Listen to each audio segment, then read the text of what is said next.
لیلۃ القدر میں کیا دعائیں مانگنی ہیں؟ دو دعاؤں کو فوکس زیادہ کرنا ہے. ایک ہدایت اپنے لیے بھی, اپنے ماں باپ کے لیے, بیوی اور بچوں کے لیے, اپنے بہن بھائیوں کے لیے, اور ان کے ازواج اور ان کی اولاد. یہ آپ کا فیملی کیا ہو گئی؟ کمپلیٹ. یوں دعا مانگے, اے اللہ عافیت والی زندگی دے, سیدھے راستے پہ چلا دے مجھے, میرے والدین کو, والدین میں باپ دادا سب آ گئے, نانا نانی سب آ گئے, میرے والدین کو, میرے بیوی بچوں کو, میرے بہن بھائیوں, ان کی ازواج اور ان کی اولاد کو. ازواج میں شوہر اور بیوی دونوں آ گئے ہیں, تو یہ آپ کی فیملی کیا ہو گئی؟ کمپلیٹ. تو یہ سب کے لیے دعا کر دی.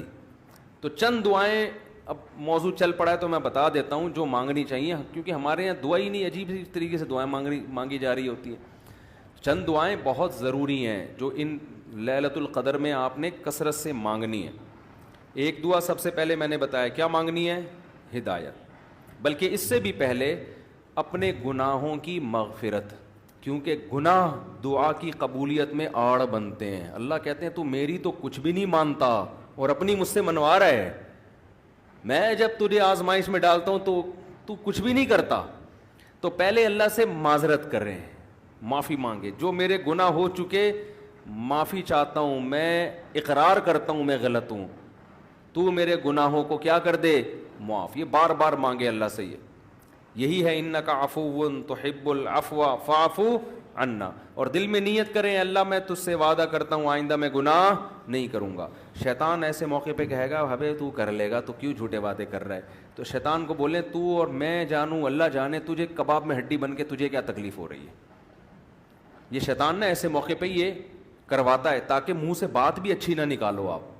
شیطان آئے گا اور کہے گا کہ بھائی تو دعائیں مانگ رہا ہے کہ تو میں دوبارہ نہیں کروں گا, تو نے کرنا تو ہے یہ کام دوبارہ, کیوں اپنے آپ کو دھوکہ دے رہا ہے؟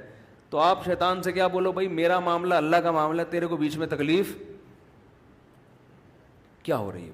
جیسے میں جب شادی کر رہا تھا تو لوگ محلے والے کہہ رہے تھے مفتی صاحب کو کیا ہو گیا, پھر تیسری شادی کر رہے ہیں. تو ایک صاحب نے کہا بھائی اپنے خرچے پہ کر رہے ہیں, لڑکی کے ابا راضی ہیں, تو آپ کو تکلیف کیا ہو رہی ہے؟ ان کے گھر والوں کو ہو تو سمجھ میں آتا ہے. تو یہی بات شیطان کو سمجھا دیا کریں, صحیح ہے نا. یہ وسوسے ڈالتا ہے شیطان عمل سے روکنے کے لیے.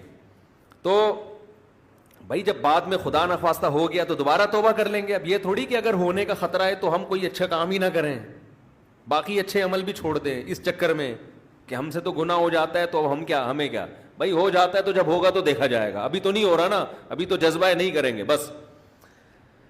تو پہلے کیا کرنا ہے؟ گناہوں سے توبہ, اس کے بعد ہدایت کی دعا. سب سے بڑی ضرورت کیا ہے؟ سیدھے راستے پر چلنے کی توفیق. اس میں اپنے لیے, بیوی بچوں کے لیے, اپنے والدین اور بہن بھائی اور ان کی ازواج اور اولاد, یہ پورا بڑے بڑے رشتے کور ہو گئے اس میں, ٹھیک ہے نا. پھر تیسرے نمبر پر دین کی خدمت کی دعا کہ اللہ ہم سے دین کا بہت کام لے لے, کیونکہ علماء کے لیے تو سب سے بڑا کی فضیلت ہی یہی ہے کہ اللہ ان سے دین کی خدمت لے لے. وہ دنیا میں کاروبار کے لیے نہیں ہے, شادیوں کے تو ایک ضمنی چیز ہے, اس کے لیے شادیوں کو پروموٹ کرنے کے لیے ضرور ہے, کیونکہ وہ